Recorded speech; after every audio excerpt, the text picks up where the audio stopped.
wa ala alihi wa sahbihi ajmain amma ba'd. Yang saya hormati Ibu dosen Bu Yunita Lasma MPD.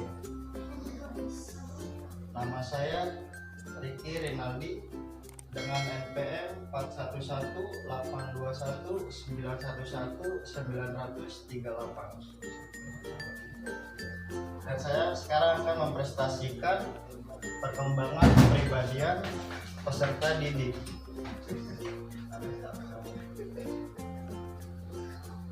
Kepribadian personality.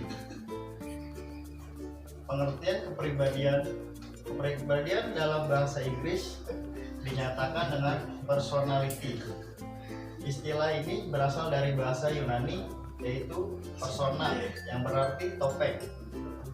Dengan topeng yang dikenakan dan diperkuat dengan gerak-gerik dan apa yang diucapkan, karakter dari tokoh yang diperankan tersebut dapat dipahami oleh penonton. Pengertian orang awam. Ciri-ciri tertentu yang menonjol pada diri individu. Bagaimana individu tampil dan menimbulkan kesan bagi individu-individu lainnya. Ciri-ciri yang dapat diamati. Definisi tokoh psikologi. Gordon W. Alport. Kepribadian adalah organisasi dinamis dalam individu sebagai sistem psikofisis yang menentukan caranya yang khas dalam menyesuaikan diri terhadap lingkungan. Yang kedua, oleh George Kelly. Kepribadian sebagai cara yang unik dari individu dalam mengartikan pengalaman hidup. Istilah-istilah terbagi menjadi 7, yaitu personality, kepribadian, disposition, watak, karakter, temperamen, trait, sifat, habit, kebiasaan, atau attitude, sikap. Personality, organisasi dinamis dalam diri individu sebagai sistem psikofis yang menentukan caranya yang khas dalam menyesuaikan diri dengan atau terhadap lingkungan, yang bisa disebut watak, lebih bersifat stabil, herediter atau bawaan, dan bersifat normatif. Temperament, gejala karakteristik dari sifat emosi individu, termasuk mudah atau tidaknya terkena rangsangan emosi, kekuatan serta kecepatan beraksi, kualitas kekuatan suasana hatinya. Gejala ini tergantung pada faktor konstitusional dan terutama berasal dari keturunan. Sifat, sistem neuropsikis yang digeneralisasikan dan diarahkan dengan kemampuan untuk menghadapi bermacam-macam perangsang secara sama, memulai serta membimbing tingkat laku, adaptif, dan agresif secara sama. Kebiasaan habit sama dengan sifat, hanya perbedaannya yang dapat situasi apa yang cocok atau respon apa yang terjelma dalam kondisi itu. Sikap, attitude, berhubung dengan status objek dapat berbeda-beda dari yang lebih khusus ke yang lebih umum. Biasanya memberikan penilaian, penerimaan, atau menolak terhadap objek yang dihadapi.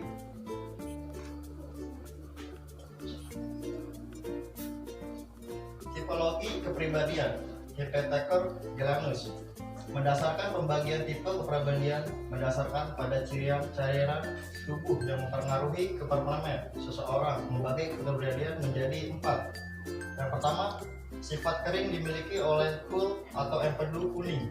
Sifat basah dimiliki oleh cool atau empedu hitam.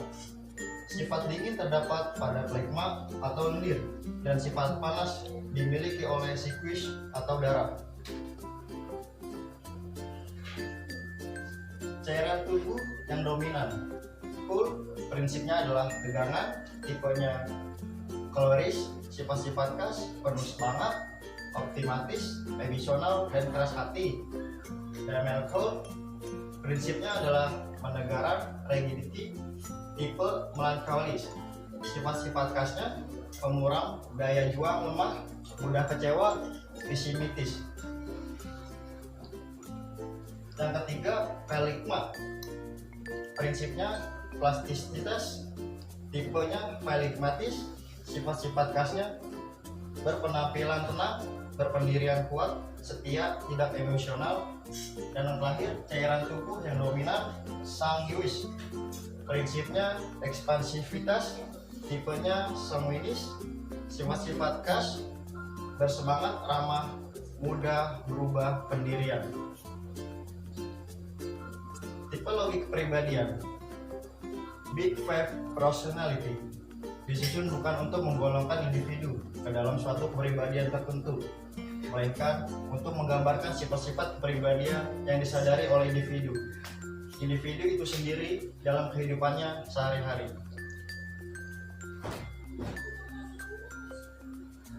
Karakteristik dengan skor tinggi: khawatir, cemas, emosional, merasa tidak nyaman, kurang penyesuaian, kesedihan yang tak beralasan. Sifatnya neuroticism, mengukur penyesuaian versus ketidakstabilan emosi, mengidentifikasi kecenderungan individu akan stres, psikologi, ide-ide yang tidak realistis, kebutuhan, keinginan yang melebihi, dan respon coping yang tidak sesuai. Karakteristik dengan skor rendah: tenang, santai, tidak emosional, tabah, nyaman, puas terhadap diri sendiri. Karakteristik dengan skor tinggi yang kedua: mudah bergaul, aktif, talkative, personal oriented, optimis, menyenangkan, kasih sayang, bersahabat. Sifatnya extroversion, mengukur kuantitas dan intensitas interaksi, interpersonal, level aktivitas, kebutuhan akan stimulasi, kapasitas kesenangan. Karakteristiknya dengan skor rendah: tidak ramah, tenang, tidak periang, menyendiri, soft oriented, pemalu, pendiam. Yang ketiga, rasa ingin tahu tinggi, ketertarikan luas, kreatif, original, imajinatif, tidak ketinggalan zaman, openness, mengukur keinginan untuk mencari dan menghargai pengalaman baru, senang mengikuti apa yang sudah ada, down to earth, tertarik hanya pada satu hal, tidak memiliki jiwa pengetahuan sesuatu yang tidak familiar. Karakteristik dengan tingkat rendahnya: mengikuti apa yang sudah ada, down to earth, tertarik hanya pada suatu hal, tidak memiliki jiwa seni. Yang keempat, berhati lembut, baik, suka menolong, dapat dipercaya, mudah memanfaatkan, mudah untuk dimanfaatkan, terus terang. Sifatnya agreeabilis, mengukur kualitas, orientasi interpersonal seseorang, memulai dari perasaan kasihan sampai pada sikap permusuhan dalam hal pikiran, perasaan, dan tindakan. Kreativitas dengan skor rendah: sinis, kasar, rasa curiga, tidak mau bekerja sama, pendendam, kejam, mudah marah, manipulatif. Dan terakhir, teratur, dalam dipercaya, pekerja keras, disiplin, tepat waktu, teliti, rapi, ambisius, tekun.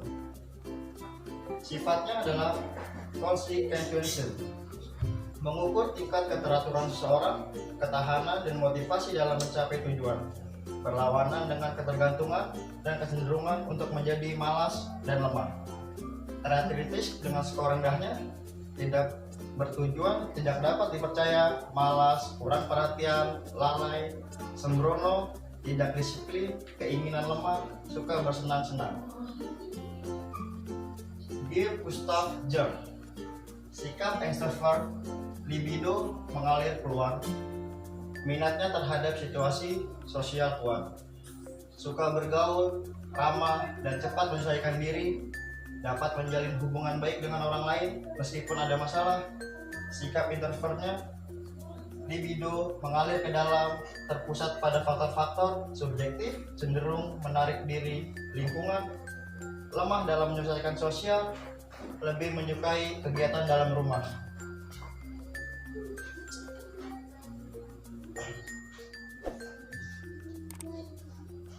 Ya, itu aja. Terima kasih. Wabillahi taufiq wal hidayah. Wassalamualaikum warahmatullahi wabarakatuh.